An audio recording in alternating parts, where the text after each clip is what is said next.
ಕಾಲುವೆ ರೋಡ್ ಇದೆ. ಕಾಲುವೆ ರೋಡಿಂದ ರಸ್ತೆಯಿಂದ ಹಿಂಗೆ ಬಂದರೆ ಇದೇ ಜಾಗ.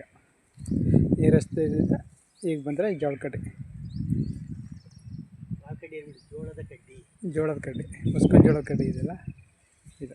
ಈಗ ಹಸು ಮೇಯ್ತಾ ಇದೆ ನೋಡಿ, ಅಲ್ಲಿವರೆಗೂ ಈ ಜಾಗ ಬಂದು 13 ಕುಂಟೆ. ಜಾಗದ ವಿಸ್ತೀರ್ಣ ಬಂದು 13 ಕುಂಟೆ. ಅಲ್ಲಿ ಕೆಳಗಡೆ ನೋಡಿ ಹಳ್ಳ ಇದೆ, ಹಳ್ಳದವರೆಗೂ ಇದೆ.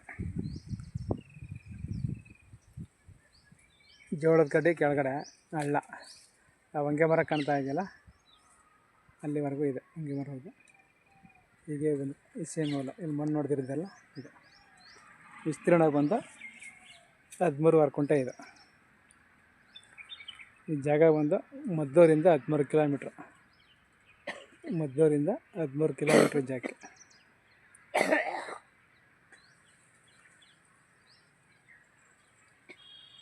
ಮದ್ದೂರಿಂದ 13 ಕಿಲೋಮೀಟ್ರ್.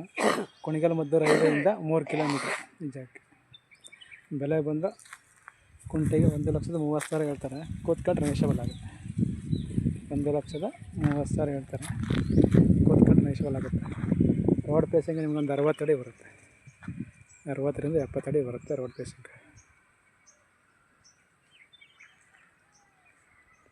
30 ಅಡಿ ರೋಡ್ ಇದು. ರಸ್ತೆ ಬಂದು 30 ಅಡಿ ರೋಡ್. ಸಣ್ಣ ಜಾಗ ಕೇಳುವಂಥವ್ರಿಗೆ 10 ಕುಂಟೆ 13 ಕುಂಟೆ 15 ಕುಂಟೆ ಕೇಳುವಂಥವ್ರಿಗೆ ತುಂಬ ಚೆನ್ನಾಗಿದೆ. ಊರಿಗೆ ಹತ್ತಿರವಾಗಿರುವಂಥ ಜಾಗ ಇದು. ಮನೆ ಮಾಡ್ಕೊಂಡು ವಾಸವಾಗಿರೋಂಥವ್ರಿಗೆ ತುಂಬ ಚೆನ್ನಾಗಿದೆ. ಜಾಗದ ವಿಸ್ತೀರ್ಣ ಬಂದು 13 ಕುಂಟೆ. ಬೆಲೆ ಬಂದು 1 ಕುಂಟೆಗೆ 1,30,000 ಹೇಳ್ತಾರೆ. ಕೂತ್ಕೊಂಡ್ರೆ ನೇಷಬಲ್ ಆಗುತ್ತೆ. ಜಾಗ ಓಕೆ ಆದರೆ ಫೋನ್ ಮಾಡಿ, ಶೇರ್ ಮಾಡಿ ಸರ್.